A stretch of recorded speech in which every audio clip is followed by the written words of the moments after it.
Marvel Studios after the release of the second trailer for Avengers, Infinity War and the excellent poster release, fans of Jeremy Renner's Hawkeye were up in arms at the apparent oversight that left him out entirely.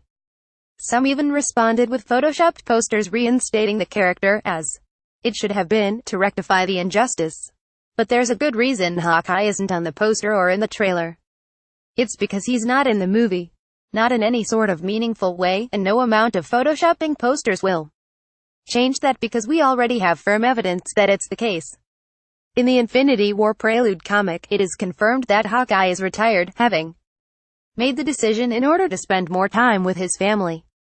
That news is already out there, so it's a little odd that the conversation is happening again.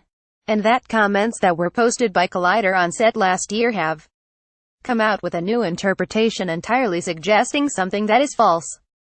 Here's what the Russos said, coming out of Civil War: he's in the same position that Cap and Falcon are at the end of that movie. And Ant-Man. Coming into this movie, you note the characters on Cap's side coming out of the Civil War, some made certain decisions and others made other decisions that led to different paths in them dealing with oversight in this movie in a different way. So Hawkeye's on his own journey in this movie. That is being taken to mean that Hawkeye is up to something on his own. With one theory suggesting he's even on a mission to recover the Soul Stone. It's a bold theory, and given the fact that he's retired is clearly not correct. Please note, at no point here do the Russos say he's on his own mission, or even that he's up to his own thing in Infinity War. They say he's on his own journey, which definitely doesn't mean he's going on an actual trip.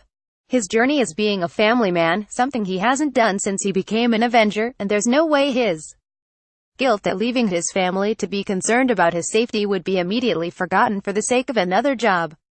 He's not going anywhere. Now consider the difference between this phrasing and the confirmation that Thor and Thanos are the most important characters in Infinity War with more screen time than most. We already know that Thor is on his own mission in Infinity War, on a quest to recover Stormbreaker as a replacement for Mjolnir that will take him to the realm of the dwarves. He goes with Rocket and Groot. It's been fairly well established. The difference in the openness on how that story detail was revealed and the vagueness on Hawkeye's journey says a lot in itself, but the fact that Hawkeye definitely isn't going to have a significant amount of screen time rules out him being on a Thor-like individual mission. The reality of this whole situation is that Hawkeye's journey is a more reserved, reflective journey, and while he'll come into play in Avengers 4 as Ronan, if he appears at all in Infinity War, it will be in such a minor way that it will be clear why he's not in the advertising.